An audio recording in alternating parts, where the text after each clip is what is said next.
Welcome to the WION podcast, where we explore fascinating stories and ideas from various fields. In this episode, we explore Iran's swarm tactics using fast, missile-equipped boats, drones, and rockets to overwhelm and potentially sink the USS Abraham Lincoln and its destroyers. The USS Abraham Lincoln is a floating fortress, but it faces a unique threat from the IRGC Navy's doctrine of asymmetric warfare. Instead of matching the US Navy ship for ship, Iran focuses on swarming massive vessels with hundreds of small, agile speedboats. This strategy forces high-tech American tracking systems to cope with too many targets at once.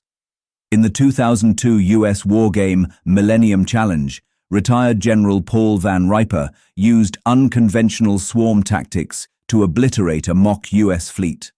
By coordinating swarms of small boats and cruise missiles without using radio traffic, he managed to sink 16 major warships, including an aircraft carrier, in minutes. The attack was so devastating that US planners had to pause the exercise and respawn the fleet to continue the training, a stark proof of the fleet's vulnerability to saturation attacks. Iran's asymmetric fleet relies on the sheer velocity of vessels like the Ashura and the advanced Haidar class. Iranian sources claim the missile-equipped Haidar can reach speeds of up to 110 knots. If accurate, this makes them faster than most US torpedoes and surface ships. Their combination of small radar cross-sections and extreme speed allows them to close the distance rapidly, minimizing the reaction time for heavy guns and defensive radars.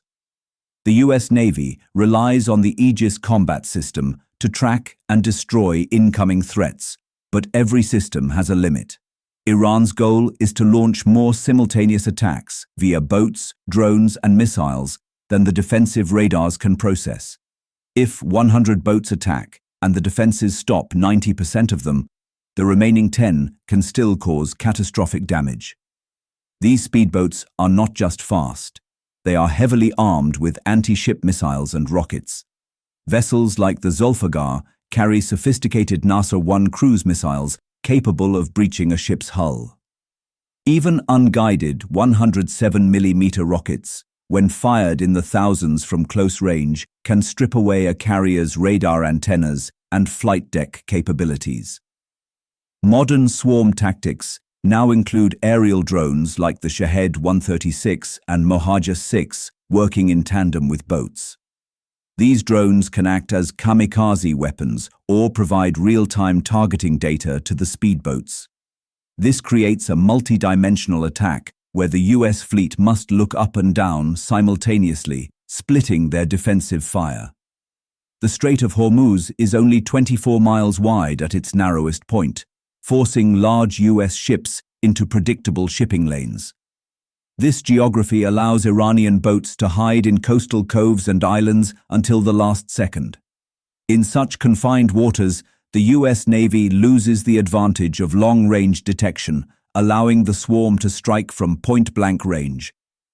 A key part of the swarm strategy is to target the eyes of the carrier strike group. By directing fire at the radar arrays and bridge of the destroyers, the swarm tries to blind the fleet.